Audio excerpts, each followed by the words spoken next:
The emergency beacon cut through the void of space like a scream in the darkness. Commander Zora-Th of the Kalari science vessel Luminous Dawn watched the communication array with growing desperation as the signal repeated its automated distress call across 37 different galactic frequencies. 3 standard cycles had passed since the transmission began, and still no response came from any of the major galactic powers. Status report. Zora-Th commanded, her crystalline exoskeleton catching the pale blue light of the bridge displays. The Kalari were an ancient race. Their bodies evolved from silicon-based organisms that had once thrived in the mineral-rich caverns of their homeworld. Now, as their ship drifted powerless in the Outer Rim territories, that evolutionary heritage felt more like a curse than a blessing. Chief Engineer Mordek lifted his head from the console, his face plates dulled with exhaustion. Fusion reactors are completely offline, Commander. The quantum cascade failure damaged the primary power grid beyond our repair capabilities. Life support is running on backup cells, but at current consumption rates, we have perhaps 4 cycles remaining before critical failure. The bridge fell silent except for the rhythmic hum of failing systems. Zora-Th gazed through the viewports at the swirling nebula that surrounded them. The Crimson Veil, as it was known in the star charts, was a beautiful but treacherous region where electromagnetic storms regularly disrupted navigation and communication. They had entered the nebula 3 weeks ago on a routine scientific survey, studying the unusual mineral compositions that formed in the volatile environment. The Kalari Collective had been mining similar nebulae for centuries, always seeking new sources of the rare crystals that powered their advanced technology. Everything had gone according to plan until the cascade failure. A routine maintenance cycle on the fusion reactors had somehow triggered a catastrophic overload that rippled through every major system on the ship. The Luminous Dawn, once a marvel of Kalari engineering, was now little more than a drifting tomb filled with 237 souls. Any response to our distress calls? Zora-Th asked Communications Officer Valandra. Nothing from the Kalari fleet, Valandra replied, her voice tinged with the harmonic resonance that marked her anxiety. The nearest collective patrol is 16 cycles away, assuming they received our signal and immediately changed course. The Zephyrian Union has 3 vessels within range, but they've maintained communication silence. Same with the Vorthan Empire and the Crystalline Hegemony. Zora-Th's mandibles clicked in frustration. The politics of the Outer Rim were complicated, with multiple species maintaining an uneasy peace through carefully negotiated treaties and trade agreements. The Kalari Collective had good relations with most powers, but not good enough, apparently, to warrant a dangerous rescue mission into the Crimson Veil. What about the minor powers? Independent traders? Anyone, she pressed. I've sent our plea across all frequencies, Commander. Standard diplomatic channels, emergency bands, even the old smuggler frequencies from the war years. Our message is clear. We need immediate assistance, and we're willing to compensate any party that aids us according to standard salvage protocols. The salvage protocols were generous by any measure. Any ship that provided aid to a vessel in distress could claim up to 30% of the cargo value, plus substantial compensation for fuel and resources expended. The Luminous Dawn carried a cargo hold full of rare crystal matrices worth several million galactic credits. It should have been enough to attract at least a few opportunistic traders. Science Officer Kethran looked up from his station. Commander, I'm detecting some unusual readings from the nebula's outer edge. Long-range sensors are barely functional, but there appears to be a vessel approaching our position. Configuration? Zora-Th asked, hope flickering in her chest. Unknown, Commander. The ship's design doesn't match any known galactic registry. It's relatively small, perhaps a quarter of our mass, but the power signature is impressive for its size. Zora-Th moved to the tactical station and studied the fuzzy sensor readouts. The approaching vessel was indeed strange, with angular lines and what appeared to be multiple engine arrays. Its trajectory was direct and purposeful, clearly responding to their distress call. Time to intercept. Approximately 2 hours at current approach speed, Kethran replied. Open a channel, Zara-TH ordered. Velandra worked her console, then shook her head.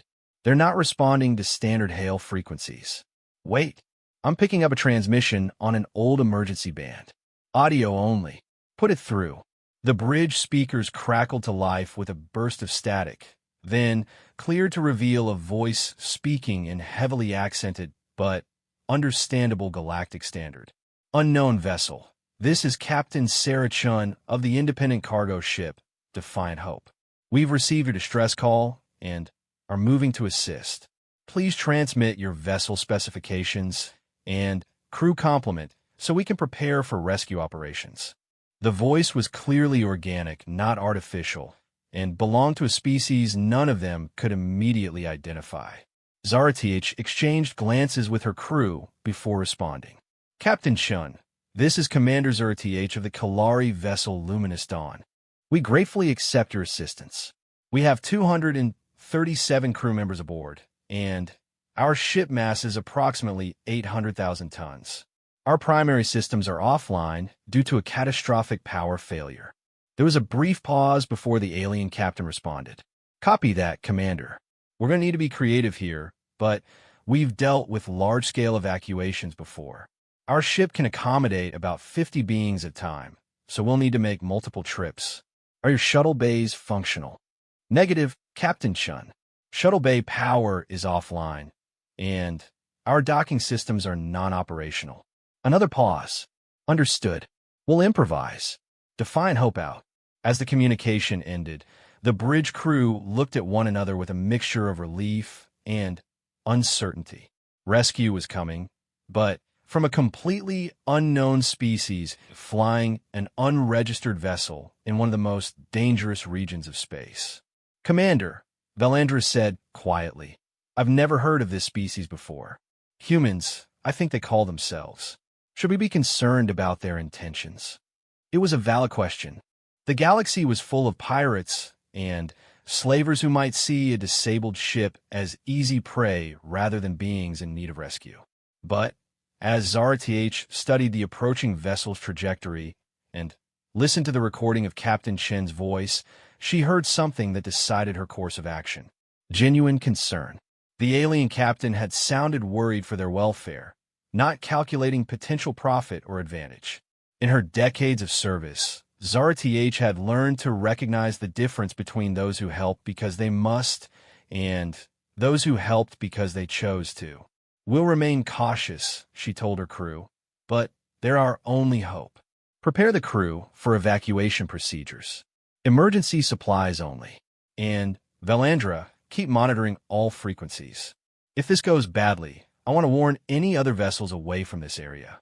The next 2 hours passed slowly as the luminous dawn continued to drift through the nebula, while its crew prepared for an uncertain rescue. Emergency supplies were gathered, critical data was backed up, and the crew was organized into evacuation groups. Through it all, Zara-TH found herself returning to the viewports, watching for the first glimpse of their mysterious saviors. When the Defiant Hope finally emerged from the crimson clouds of the nebula, it was unlike anything in her experience. The ship was roughly cylindrical, with multiple hull segments connected by what appeared to be rotating joints. Its hull was a matte gray color that seemed to absorb the nebula's ambient light rather than reflecting it. Most striking were the engine arrays, at least 6 separate thruster clusters that could apparently vector in multiple directions. Fascinating design, Kethran murmured. Those rotating hull sections would allow for variable gravity environments and redundant systems isolation. And those engines, the thrust-to-mass ratio must be extraordinary. The human ship moved with surprising grace for something so utilitarian in appearance. As it approached, multiple smaller craft detached from docking ports along its hull. These appear to be work pods or shuttles, each no larger than a standard escape pod, but moving with purpose toward the luminous dawn. Incoming transmission, Velandra announced. Captain Chen's voice filled the bridge again. Commander Zara-TH, We're deploying our EVA teams to assess your hull integrity and locate optimal boarding points. My chief engineer thinks we can rig temporary power feeds to get your docking systems online, but it's going to take some time. How are you holding up over there? Life support is stable for now, Captain, but we're operating on backup power. How long do you estimate for the repairs? Give us about 6 hours to get everything set up. We're also deploying some emergency life support boosters to buy you extra time. My team has worked miracles before. We'll work some more today. As the human work pods attached themselves to various points along the luminous Dawn's hull, Zara TH felt a growing sense of amazement. These unknown aliens weren't just attempting a rescue. They were committing significant resources and taking considerable risks to save beings they had never met. The work pods alone appeared to be sophisticated pieces of equipment, and the crew was obviously experienced in complex space operations. Commander, Mordek called from the engineering station. I'm reading power fluctuations throughout the ship. It looks like the humans are somehow channeling energy from their vessel to ours. Indeed, the bridge displays were brightening, and the constant background hum of failing systems was beginning to smooth out. Through the viewports, Zara TH could see human figures in distinctive white and blue spacesuits working on the hull with mechanical precision and apparent fearlessness. Hours passed as the humans labored to bring the luminous Dawn back to minimal functionality. They worked in shifts, with fresh teams replacing exhausted ones, all while their ship maintained a stable position in the chaotic electromagnetic environment of the nebula. The dedication was remarkable, especially considering they had no apparent obligation to help and were risking their own safety in the process. When Captain Chen's voice came through the comm system again, there was satisfaction in her tone. Commander, we've got your primary docking bay back online and life support stabilized. We're ready to begin evacuation operations. We'll take your crew in groups of 50, starting with non-essential personnel and medical cases. Captain Chun, Zara TH said, I cannot adequately express our gratitude for what you're doing. When we return to Kalari space, the collective will ensure you're properly compensated for your efforts. There was a pause, then what sounded suspiciously like laughter. Commander, we're not doing this for compensation. Where we come from, you help people because they need help. It's as simple as that. The simple statement hit Zara TH with unexpected force. In all her years navigating the complex political and economic relationships between galactic powers, she had become accustomed to every action having a calculated motive, every favor carrying a price.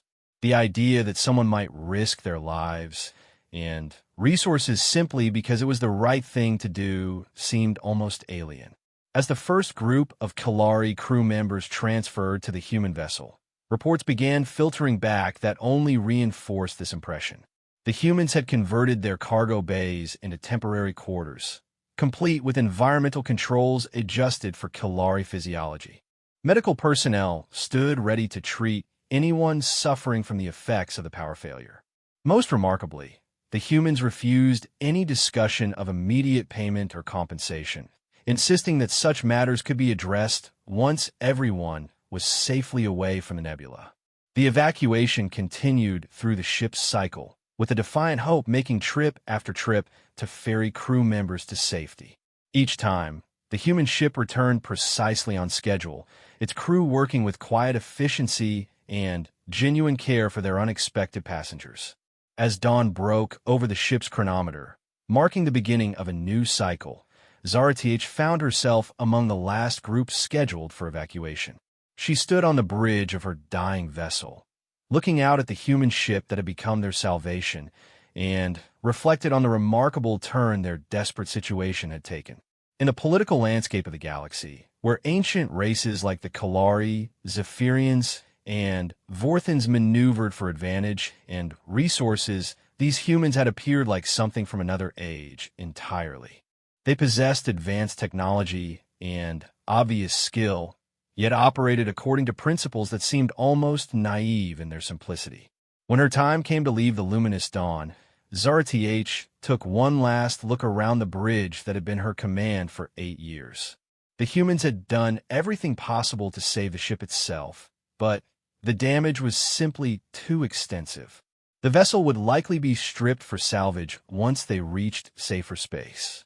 As she walked through the corridors toward the docking bay, Zara TH passed human crew members still working to extract valuable equipment and personal belongings from a ship.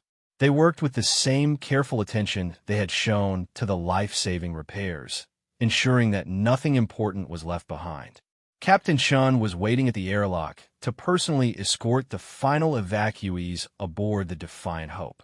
She was smaller than Zara TH had expected, with short dark hair and intelligent brown eyes that seemed to take in everything around her. Her species was clearly mammalian, with bilateral symmetry and what appeared to be an internal skeletal structure. "Commander," Captain Chen said, extending her hand in what Zara TH recognized as a greeting gesture.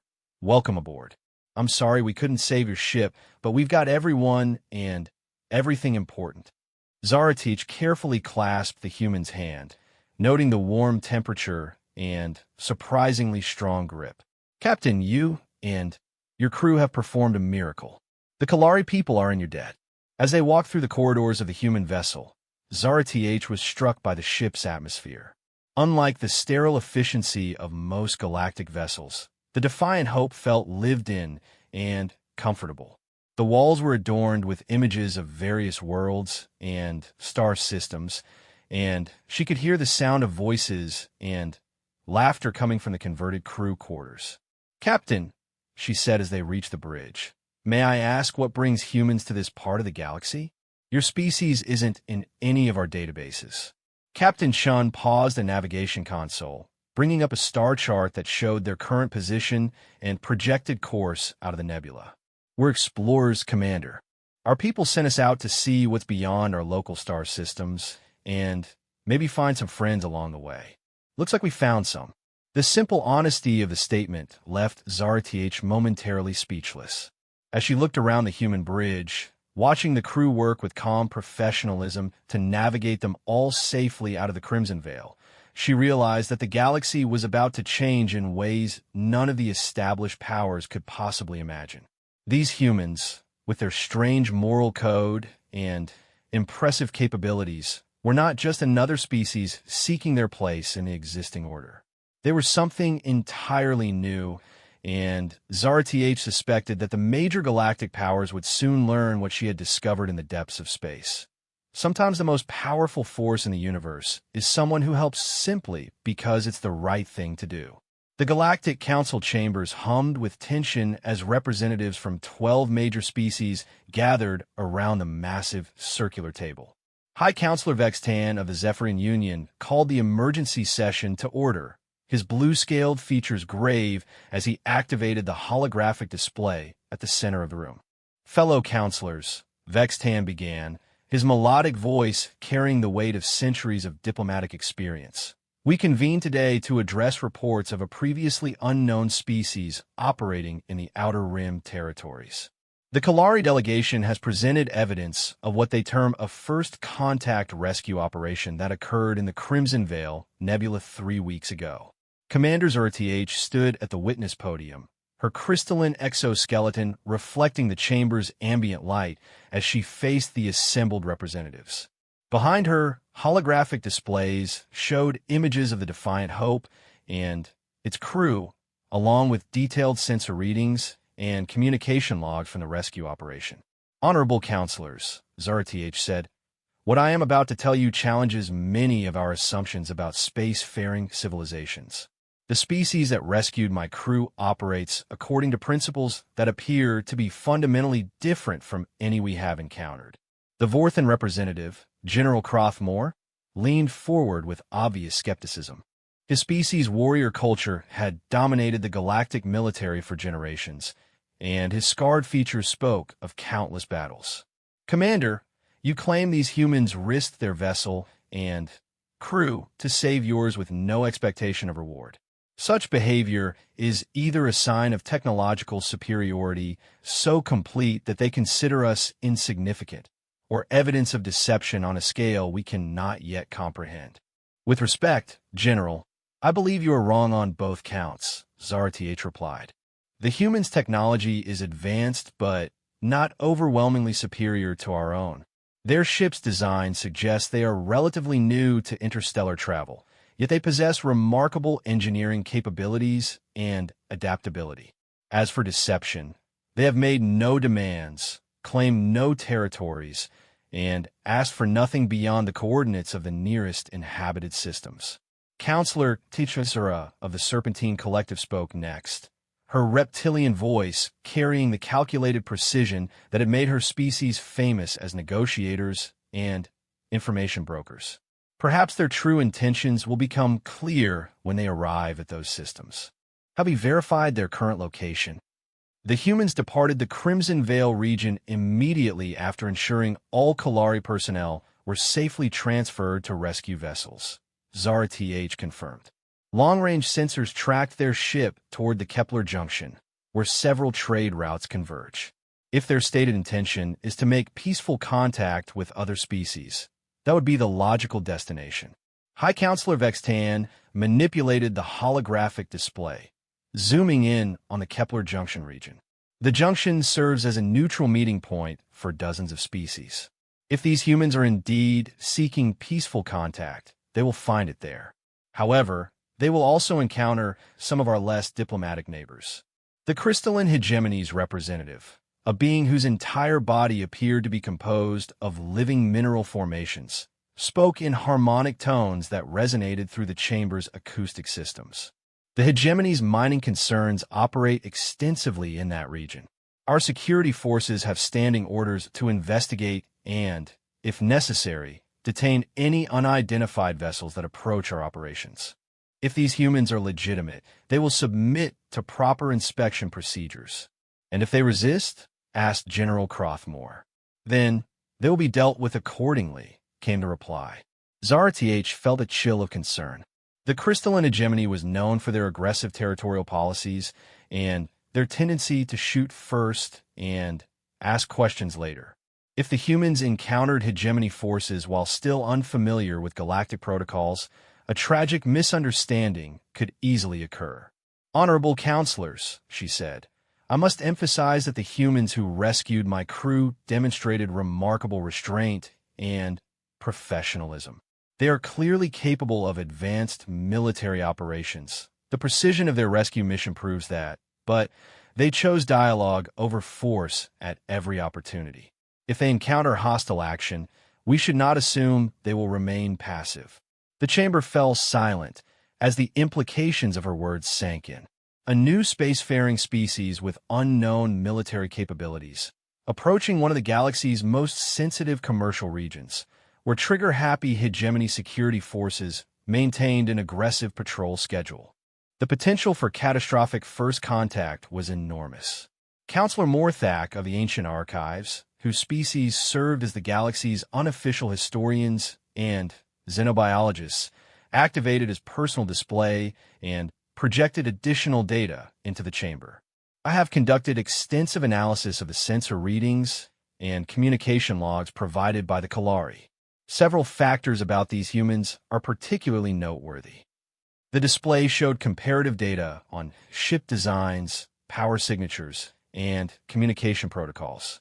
First, their vessel architecture suggests a species that developed spaceflight relatively recently, but progressed rapidly through technological development phases that took other species centuries to complete. Second, their communication protocols indicate a highly organized but non-hierarchical social structure. Third, and perhaps most significantly, their response time to the Kalari distress call was extraordinarily fast for a vessel operating alone in uncharted territory.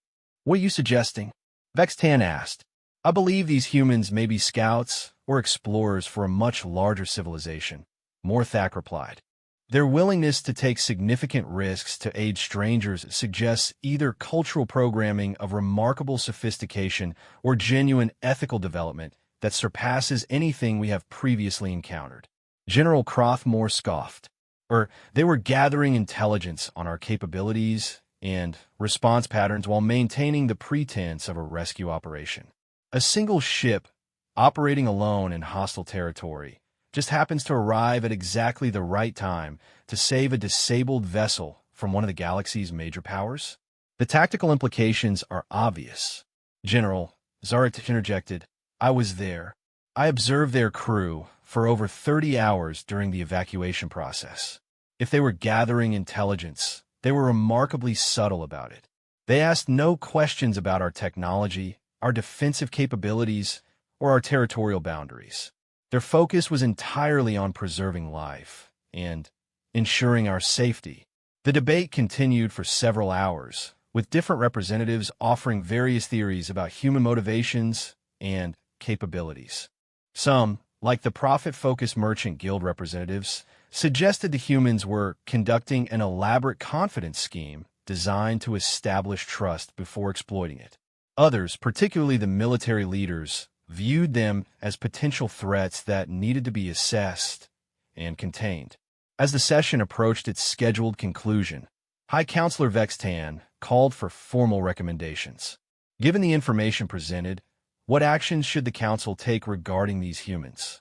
Counselor Tichwisisura was the first to respond. The collective recommends immediate deployment of intelligence assets to monitor their activities at Kepler Junction. If they are indeed seeking peaceful contact, such monitoring will confirm their intentions. If they have ulterior motives, we need advance warning. The Vorthan Empire supports a more direct approach, General Crothmore declared. We should dispatch a diplomatic vessel with appropriate military escort to make formal contact. This would demonstrate galactic unity while ensuring adequate protection against potential threats. The crystalline hegemony representative pulsed with agitated light patterns. The hegemony will maintain current security protocols in our operational zones. Any vessel that approaches our facilities without proper authorization will be treated as hostile regardless of species or stated intentions. As the various positions were stated, Zaratich realized with growing alarm that the Council was preparing to respond to the humans with the same mixture of suspicion, aggression, and political calculation that characterized most first contact situations. What made the humans remarkable, their apparent willingness to help without expecting anything in return, was being interpreted as evidence of deception or threat. Honorable counselors, she said during a brief pause in the proceedings, I request permission to offer a personal perspective on this matter. Bixtan Nadif. The Council recognizes Commander Zaratich. 3 weeks ago, my crew and I were dying in the depths of space. We sent distress calls to every major power represented in this chamber. The Zephyrian Union had vessels within response range, as did the Vorthan Empire and the Crystalline Hegemony. The Kalari Collective's nearest patrol was weeks away, but others could have reached us in days. None of you responded. The chamber grew uncomfortably quiet. Zaratich continued with calm determination. I understand the practical reasons. The Crimson Veil is dangerous territory, with unstable electromagnetic conditions that make operations risky. A rescue mission would have required significant resources with no guarantee of success. From a cost-benefit analysis standpoint, the decision not to respond was logical. She paused, looking around the chamber at representatives who had suddenly become very interested in their data displays. But the humans responded. They risked their ship, their crew, and their mission to save beings they had never met, from a species they had never encountered, for no reason beyond the fact that we needed help. They didn't calculate potential profits or political advantages. They didn't demand territorial concessions or trade agreements. They simply helped because it was the right thing to do. The silence stretched until finally, broken by Counselor Morthak. Commander, your point is well taken, but we must consider the broader implications.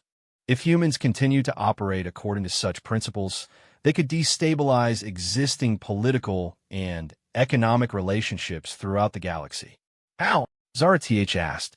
By helping people who need help, by making the rest of us look callous and calculating by comparison, General Crothmore admitted with surprising honesty. If word spreads that humans will respond to distress calls that we ignore, or provide aid that we withhold pending political negotiations, it could undermine established power structures throughout known space. The admission hung in the air like a challenge. Zara TH realized that the Council's real concern wasn't human military capability or potential deception. They were worried about human morality. Perhaps, she said quietly, that wouldn't be an entirely bad thing. Before anyone could respond to this explosive statement, alarms began sounding throughout the chamber. Emergency communication systems activated, and Vextan's aide rushed to his side with urgent reports from the Outer Rim territories. "What's happening?" the High Counselor demanded.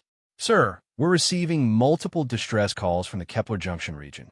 Pirates are attacking a civilian convoy, and several vessels are requesting immediate assistance. The attacks began approximately 1 hour ago." Vextan activated the chamber's tactical display, showing real-time positions of ships in the junction area. Red indicators marked the locations of distress beacons, while blue icons showed the positions of available military and security forces. The situation was dire.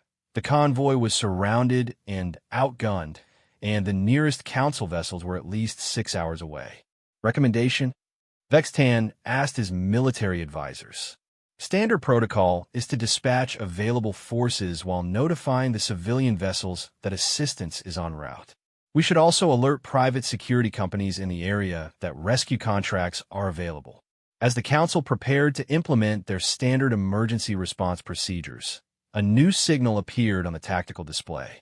A single ship had detached from the convoy and was moving toward the attacking pirates at high speed. "Identify that vessel," Vextan ordered. The answer came back within moments, and it sent a chill through the entire chamber. "Sir, it's the human ship Defiant Hope. They're moving to engage multiple pirate vessels despite being heavily outnumbered." The chamber erupted in chaos as representatives shouted questions and demands for information. Through it all, Zara TH watched the tactical display with a mixture of pride and terror. The humans were about to reveal their true capabilities to the galaxy, and she suspected the demonstration would be unlike anything the established powers had ever witnessed. Once again, when faced with beings in desperate need, the humans had chosen action over calculation, risk over safety, and moral duty over political convenience. The galaxy was about to discover what happened when someone actually meant it when they said that helping others was simply the right thing to do. As weapons fire began lighting up the deep space region around Kepler Junction, Zara TH found herself hoping that the lesson wouldn't cost Captain Shun and her crew their lives. The humans had already proven they were willing to risk everything to help strangers. Now they were about to show the galaxy exactly what that meant when the stakes involved armed combat against overwhelming odds. The universe was about to change, and the transformation would be written in the actions of a species that apparently couldn't walk away from a fight when innocent people needed protection. Captain Sarah Chun gripped the armrests of her command chair as the Defiant Hope raced toward the developing battle at maximum burn. Through the main display, she could see the Kepler Junction civilian convoy strung out across several thousand kilometers of space, with pirate vessels moving between them like predators stalking wounded prey. "Status report," she called to her bridge crew, her voice steady despite the adrenaline surging through her system. Lieutenant Commander Torres looked up from the tactical station, his scarred hands dancing across the holographic controls with practiced efficiency. "Confirmed 18 pirate vessels. Mixed configuration. Looks like they're using modified cargo haulers with bolt-on weapon systems and improvised armor plating. The convoy has 23 ships, mostly civilian transports with minimal defensive capabilities. Any sign of local security forces?" "Negative, Captain. The nearest Galactic Council patrol is over 6 hours out. Private security companies in the area aren't responding, probably waiting to see which way the fight goes before they risk their assets." Chen nodded grimly. It was exactly the kind of calculated risk assessment she had come to expect from the established galactic powers. The math was simple. Pirates represented a known, but manageable threat to trade routes, while a losing battle against superior numbers could cost security companies valuable ships and personnel. Better to let the convoy be looted and collect insurance payouts than risk significant losses in a rescue attempt. The human philosophy was somewhat different. "Chief, I need everything the engines can give us," Chung called to the engineering section. Chief Engineer Martinez's voice crackled back through the comm system. "You've got it, Captain. But I should mention that if we're going into a fight, we might want to consider the odds here. 18-1 isn't exactly favorable. Since when do we worry about odds when people need help?" Chen replied. "Besides, we got a few advantages they don't know about." That was putting it mildly. The Defiant Hope had been designed as an exploration vessel, but humanity's recent history of warfare had left its mark on their shipbuilding philosophy. The ship mounted defensive systems that would have impressed the military forces of several galactic powers, though Chen preferred to think of them as tools for dealing with unexpected hazards rather than weapons of war. "Captain," called Navigator Singh from her station, "I'm reading detailed scans of the pirate formation. Looks like they're using standard pack tactics. Disable the largest ships first to prevent organized resistance, then systematically loot the smaller vessels. 3 transports are already dead in space, and the pirates are boarding them now." Through the display, Chung could see the stark evidence of the pirates' efficiency. Boarding pods had attached themselves to the hulls of disabled ships like parasites, while armed raiders forced their way inside to terrorize the crews and passengers. The other convoy ships were scattered and attempting to flee, but the pirates had positioned their fastest vessels to prevent escape. "Communications, patch me through to the convoy on emergency frequencies," Chen ordered. Within moments, a chaos of voices filled the bridge as terrified civilian crews begged for assistance, reported casualties, and tried to coordinate their desperate defensive efforts. Most were cargo haulers and passenger transports with crews that had never expected to face armed raiders in what was supposed to be a well-patrolled trade route. Chen activated the ship's external communication system and broadcast on all frequencies. "Attention all vessels. This is Captain Sarah Chun of the independent ship Defiant Hope. We're moving to assist. All civilian vessels, implement emergency scatter pattern Omega and proceed to coordinates I'm transmitting now. We'll buy you time to get clear." The response from the convoy was immediate and grateful, but the pirates also heard the transmission. Several of the raider vessels broke off from their attack runs and began moving toward the approaching human ship, clearly intending to eliminate this new threat before continuing their looting operations. "Hostile vessels closing fast," Torres reported. 5 ships breaking off from the main group to intercept us. Range closing to weapons distance in 90 seconds. "Battle stations," Chun ordered, though her crew was already moving to combat positions with the smooth efficiency that came from extensive drilling and, unfortunately, recent experience. "Let's show our new galactic neighbors what happens when you threaten civilians in front of humans." The first shots came from the lead pirate vessel, a converted cargo hauler, bristling with improvised weapons mounts. Plasma bolts and missile trails streaked across the darkness toward the Defiant Hope, but the human ship was no longer where the targeting computers expected it to be. Chen's ship twisted through space with an agility that seemed impossible for its size, the rotating hull sections allowing for vector changes that would have torn apart conventional vessels. The pirate weapons fire passed through empty space while the Defiant Hope continued its charge toward the convoy. "Return fire," Chen commanded. "Let's give them something to think about." The human ship's response was immediate and devastating. Instead of the crude energy weapons favored by most galactic powers, the Defiant Hope unleashed a barrage of kinetic projectiles accelerated to significant fractions of light speed.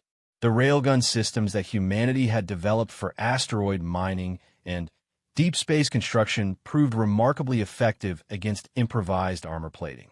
The lead pirate vessel simply disintegrated as hypervelocity rounds tore through its hull like paper.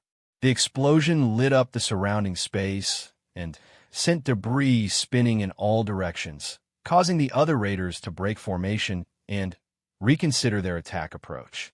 "Jesus," Torres muttered as he watched the tactical display. I don't think they were expecting that.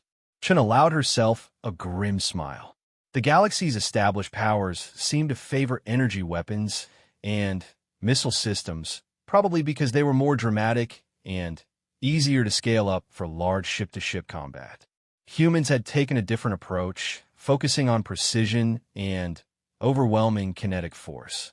The results spoke for themselves. "Captain," Singh called from a navigation station, "the convoy ships are implementing the scatter pattern, but they're still in danger. Those 3 ships with boarding parties need immediate assistance, and there are more pirate vessels moving to cut off the fleeing transports." Chun studied the tactical situation with the cold calculation of a veteran commander. The smart play would be to focus on the fleeing ships, ensuring that most of the convoy escaped, even if the capture vessels were lost. It was the kind of strategic triage that military academies taught and experienced officers practiced. But Chen hadn't come this far to abandon people who were being terrorized by armed raiders. "Change course for the boarded vessels," she ordered. "We're going to extract those crews." "Captain, that's going to put us right in the middle of the pirate formation," Torres warned. "They'll have us surrounded and outnumbered 15-1. Then we'd better make sure they don't get a chance to take advantage of those odds." The Defiant Hope carved a new trajectory through space, accelerating toward the 3 disabled transports where pirates were conducting boarding operations. As they approached, Chun could see the crude boarding pods attached to the civilian ships' hulls and the flickering lights that indicated fighting was still going on inside. "Tactical analysis," she called to Torres. "The boarding parties appear to be small groups, probably 6 to 8 raiders per ship. They're focused on securing cargo holds and crew quarters, standard smash-in, grab operation. But, Captain, if we attack their ships, they might execute the hostages." It was the classic hostage dilemma that had plagued law enforcement and military forces throughout human history. Act 2 aggressively, and innocent people died. Act 2 passively, and they died anyway, just more slowly. Chun had dealt with this situation before during the early years of human expansion, when pirates and raiders had posed similar threats to isolated colonies and trade routes. The solution required precision, timing, and a willingness to accept significant personal risk. "Launch boarding pods," she ordered. "We're going aboard those transports." The bridge crew exchanged glances of concern and determination. Boarding actions were among the most dangerous operations in space warfare, requiring personnel to fight their way through hostile vessels while trying to protect non-combatants. It was exactly the kind of high-risk, low-reward operation that most galactic powers avoided whenever possible. For humans, it was just Tuesday. Within minutes, the Defiant Hope's assault shuttles were launched and moving toward the captured transports at maximum speed.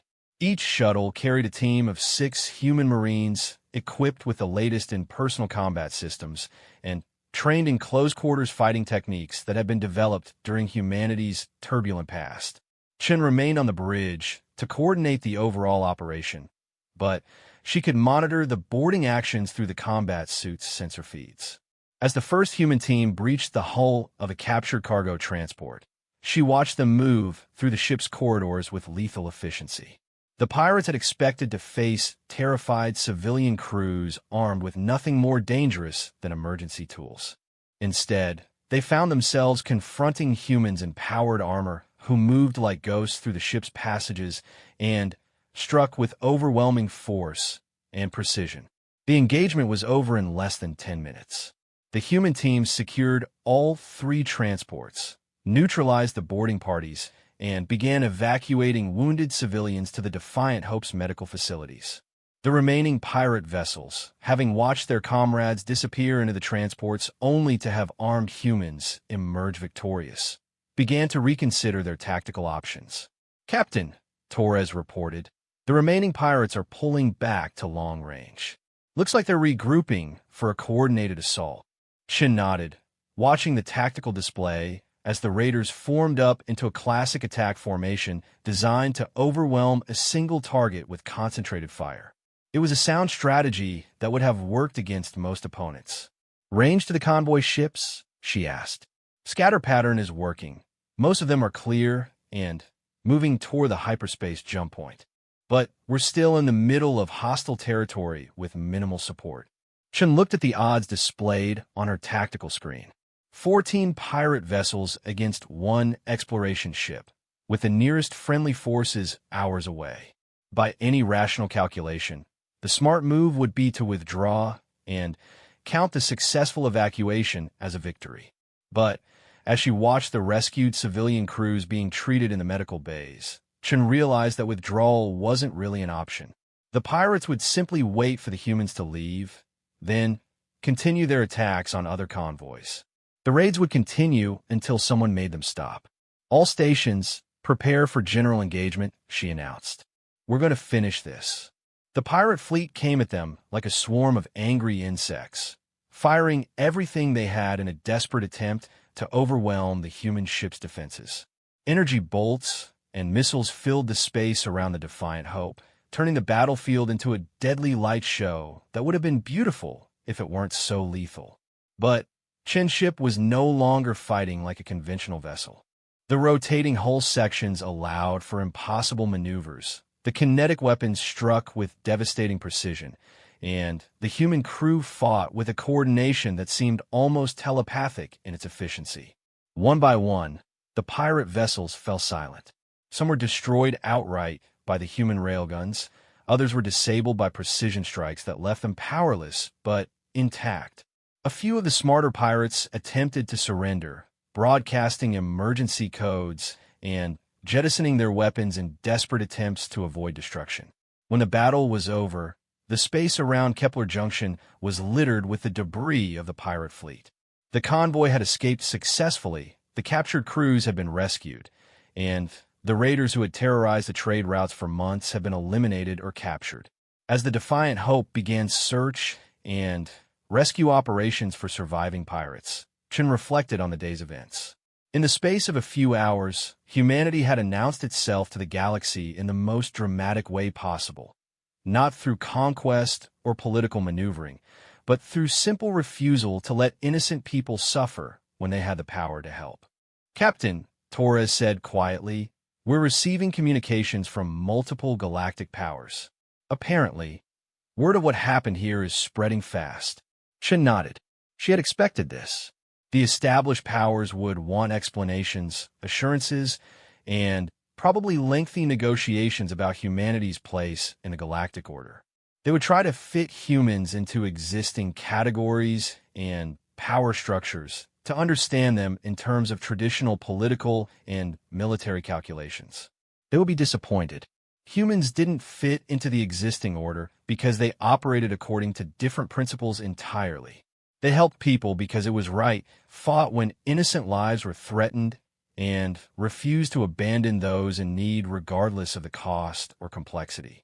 The galaxy was about to discover that some things were more powerful than politics, profit, or strategic advantage. Sometimes, the most dangerous opponent was someone who simply couldn't be bought, intimidated, or reasoned out of doing what they believed was right. Chen smiled as she looked at the tactical display, showing the rescued convoy ships safely reaching their jump points. Humanity had made its introduction to galactic civilization, and the message was clear. When someone called for help, humans would answer. The established powers could figure out what to do with that information. Captain Chen had more pressing concerns, like making sure the rescued crews received proper medical attention and that the captured pirates were turned over to appropriate authorities. After all, it was just the right thing to do.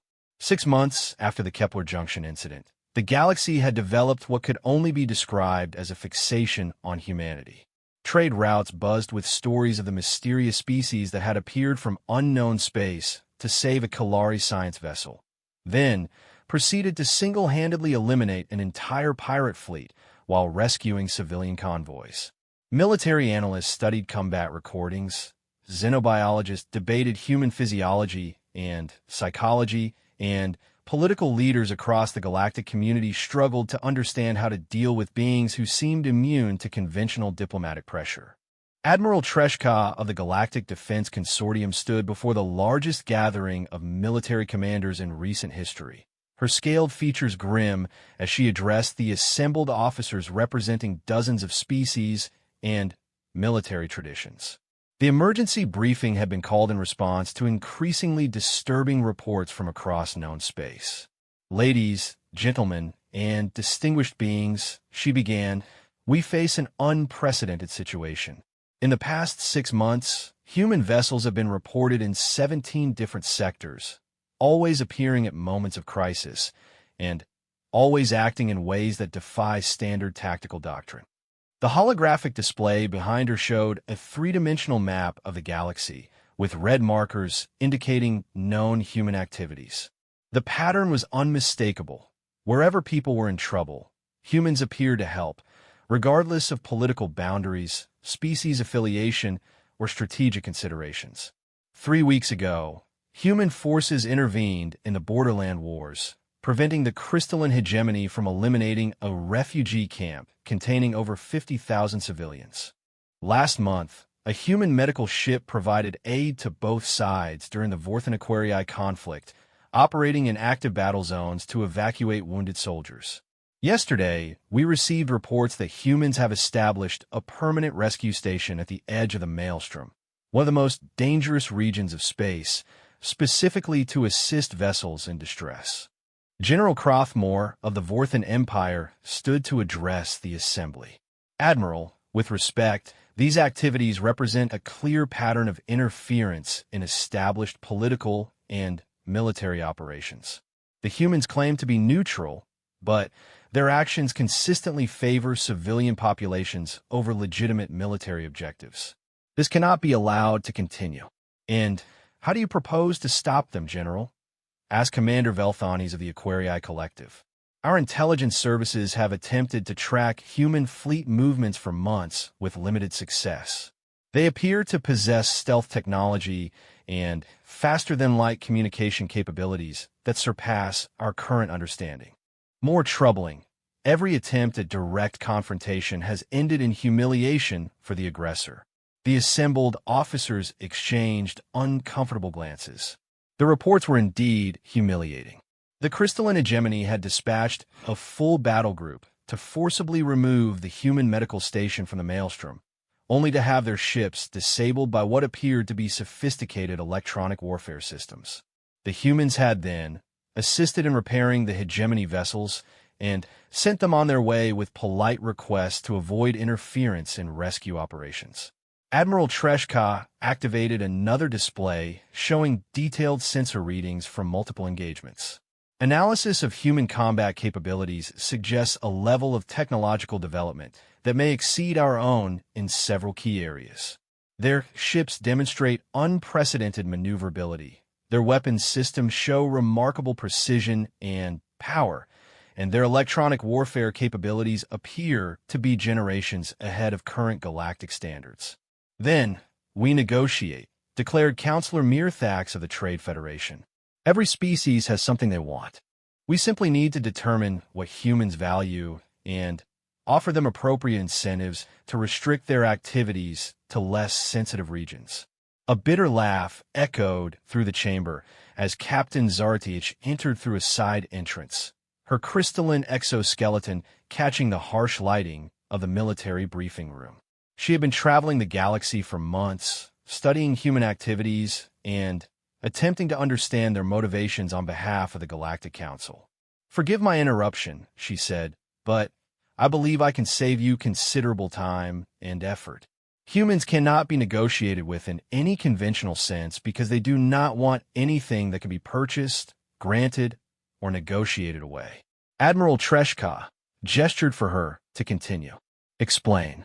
Zaratich moved to the center of the chamber, her voice carrying the authority of someone who had seen humanity in action. "I have spent 6 months observing human operations across 17 different star systems. I have witnessed their rescue operations, their medical missions, and their military interventions. In every case, they refuse payment, territorial concessions, trade agreements, or political favors. They help because they believe helping is right, and they fight when innocent people are threatened because they believe fighting for others is a moral duty." "Impossible." General Crothmore scoffed. No species operates according to such principles. There must be a hidden agenda. I thought so too, General. I spent weeks looking for evidence of ulterior motives, secret objectives, or long-term strategic planning. What I found was even more disturbing than any hidden conspiracy. Zara TH activated her personal data pad, projecting images and recordings into the chamber's display system. These are recordings from a human rescue operation in the Sigma Draconis system. Pirates had captured a civilian research station and were threatening to execute the hostages unless their demands were met. Local security forces had determined that a rescue attempt was too risky and were preparing to negotiate. The recording showed the familiar angular lines of a human ship approaching the captured station while pirates screamed threats over open communication channels. The human commander's response was calm and professional. "This is Captain Rodriguez of the UES Endeavor. Release all hostages immediately and surrender your weapons. This is your only warning." The pirates' response was predictably hostile, threatening to kill civilians if the human ship didn't withdraw. What followed was a precision boarding operation that neutralized the pirates in less than 20 minutes while suffering 0 civilian casualties. "The remarkable thing," Zara TH continued, "is not the efficiency of the operation, but what happened afterward. The research station's governing body offered the humans exclusive mineral rights to the system's asteroid belt as compensation for the rescue. The humans not only refused, but spent 3 days repairing the station's defensive systems and training the security staff in anti-piracy procedures." The chamber fell silent as the implications sank in. Species that helped others while refusing compensation were unprecedented in galactic history. Every civilization had evolved according to principles of mutual benefit and reciprocal exchange. The idea of beings who simply gave without expecting anything in return challenged fundamental assumptions about how intelligent life operated.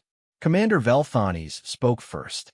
"If they truly seek no material gain, what do they want? Political influence? Strategic positioning? Long-term territorial expansion?" "That's just it," Zara TH replied. "They don't want anything beyond the simple knowledge that they help people who needed help. I've observed human crews risking their lives to save beings from species they'd never encountered before, in star systems they have no claim to, with no expectation of reward or recognition." Admiral Treshka studied the tactical displays showing human ship movements across the galaxy. From a military perspective, this behavior represents a significant strategic advantage. If humans continue to gain the goodwill of civilian populations throughout the galaxy, they could potentially build a coalition of allies based purely on gratitude and moral authority. "Which brings us to the real problem," General Crothmore said grimly. "If word continues to spread about human willingness to help anyone in need, civilian populations will begin to question why their own governments and military forces are unwilling or unable to provide similar protection." The uncomfortable truth hung in the chamber like a toxic cloud. The established galactic powers maintained their authority through carefully managed balances of force, economic leverage, and political manipulation. They provided protection and assistance when it served their interests, withheld it when the costs were too high, and generally operated according to practical considerations rather than moral imperatives. Humans had shattered this system simply by demonstrating that there was another way to operate. By consistently choosing to help people regardless of personal cost or strategic advantage, they had revealed the arbitrary nature of the political calculations that govern galactic civilization. "So what do we do?" asked Counselor Mirthax. "How do we deal with a species that cannot be bribed, threatened, or negotiated with using conventional methods?" Captain Zara TH looked around the chamber at the assembled military leaders and political representatives. These were beings who had spent their entire careers learning to navigate the complex web of alliances, rivalries, and mutual dependencies that held galactic civilization together. They understood power in terms of military force, economic leverage, and political influence, None of them seemed capable of grasping that humans operated according to an entirely different framework. Perhaps, she said quietly, the question isn't how to deal with humans, but whether we should be learning from them. The suggestion was met with a mixture of outrage and thoughtful silence. General Crothmore rose from his seat with obvious anger. You suggest we abandon thousands of years of political and military doctrine to emulate the idealistic fantasies of a species we've known for less than a year? I suggest we consider the possibility that our current methods might not be the only way to operate in the galaxy, Zara-TH replied. Human rescue operations have eliminated pirate activity in 7 major trade routes. Their medical missions have prevented 3 potential plague outbreaks from becoming galactic catastrophes. Their intervention in the Borderland Wars prevented what could have become a refugee crisis affecting billions of beings. She paused, letting the weight of those accomplishments sink in. In 6 months, humans have accomplished more to improve stability and security in the Outer Rim territories than the combined efforts of the Galactic Defense Consortium over the past decade. And they've done it without territorial expansion, resource extraction, or political manipulation. Admiral Treshka studied the tactical displays showing the current distribution of human vessels across known space. The pattern was clear. They positioned themselves at strategic points where they could respond quickly to emergency situations, but made no attempt to claim territory or establish permanent bases beyond their rescue stations. Even if we wanted to emulate their methods, she said, the practical challenges would be enormous. Human operations require ships and crews willing to take significant personal risks for no material reward.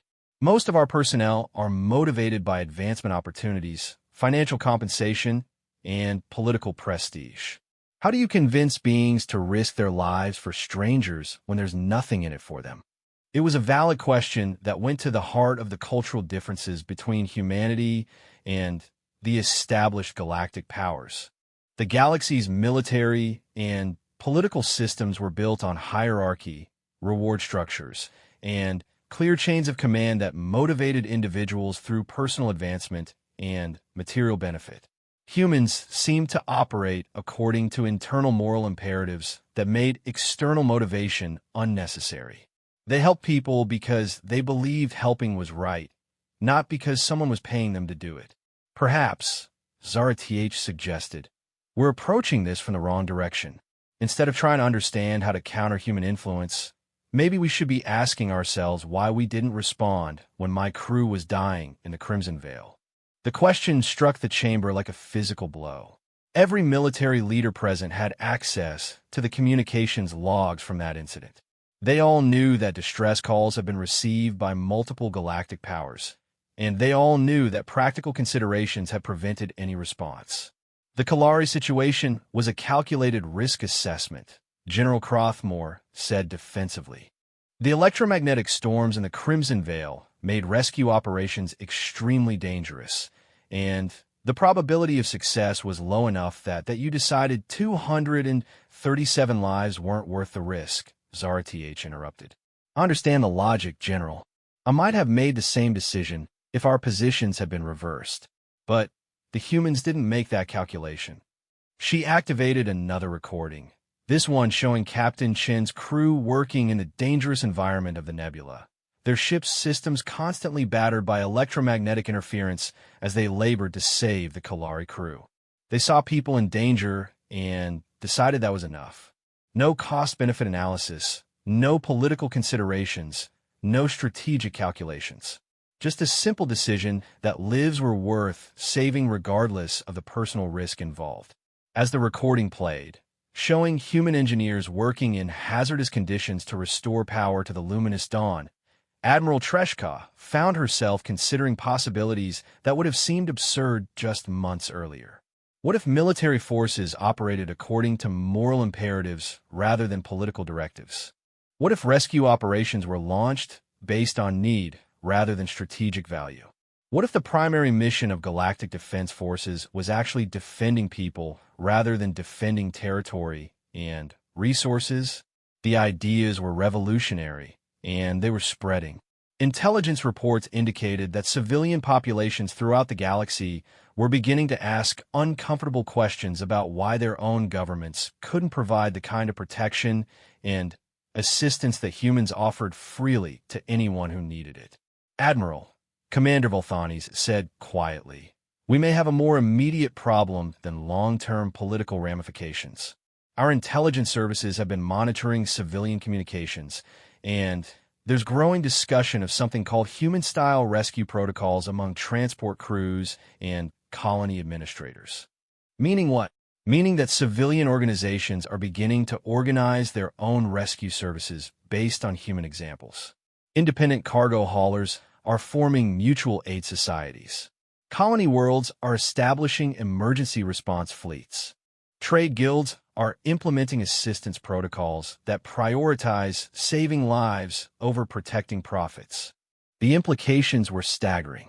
If civilian populations began organizing according to human principles of mutual aid and moral obligation, the careful balance of power that maintained galactic stability could collapse within a generation. Admiral Treshka looked around the chamber at faces that reflected her own growing comprehension of the scope of the challenge they faced. Humans hadn't conquered the galaxy through military force or political manipulation. They had done something far more dangerous. They had demonstrated that there was a better way to live. "Recommendations?" she asked. The chamber remained silent for long moments before Captain Zurich stepped forward once more. "I have only one recommendation, Admiral. The next time someone sends a distress call into the void, perhaps we should be the ones who answer." It was a simple suggestion that would require fundamental changes to military doctrine, political priorities, and the basic assumptions that govern galactic civilization. It would mean placing moral considerations above practical calculations, valuing lives over resources, and accepting personal risk for the benefit of strangers. It would mean, in short, learning to be more human. As the assembly dispersed to consider the unprecedented challenge that humanity represented, Captain Zarth remained behind to study the tactical displays showing human positions throughout the galaxy. They were still a small presence in the vast expanse of space, but their influence was growing with every rescue operation, every medical mission, and every demonstration that someone still cared enough to help when help was needed. The galaxy would never be the same, and perhaps that was exactly what it needed. Sometimes the most powerful force in the universe wasn't military might or political authority, but the simple willingness to do what was right regardless of the cost. Humanity had reminded the galaxy what that looked like, and the reminder was spreading like wildfire through the void.